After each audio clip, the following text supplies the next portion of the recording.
In preview activity 5.2, we're given that the function a of x equals the integral from 1 to x of f of t dt, where f of t is given by 4 minus 2t.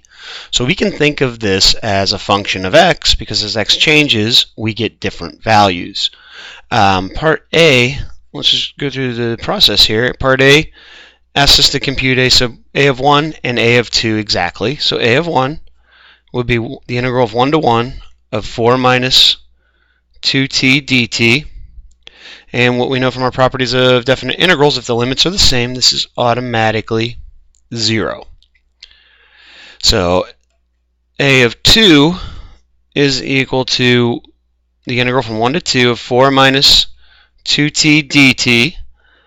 Now the antiderivative of 4 minus 2t is 4t minus t squared. And we're going from 1 to 2. Now putting those inputs in, 8 minus 4, so that's putting the 2 in for t, minus, now putting the 1 in, 4 minus 1. And this gives us a value of 1. So what we see in A is that this is a function that takes in inputs and gives out outputs. All right, so we're looking at this a of x as a function of x.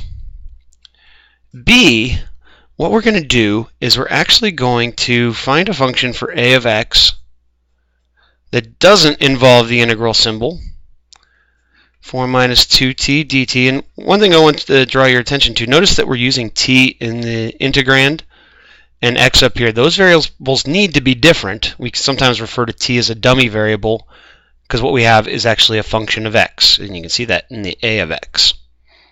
The dummy variable is just because we can't reuse x in here, it wouldn't make sense.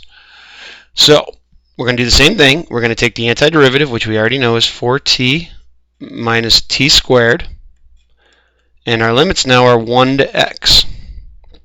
So now when I put x in, I'm going to get 4x minus x squared in the first part, and then 1 we've already done. We see we're going to get 4 minus 1. So we get 4x minus x squared plus 3. So there's a formula for a of x that doesn't involve the integral. Takes in inputs, gives out outputs.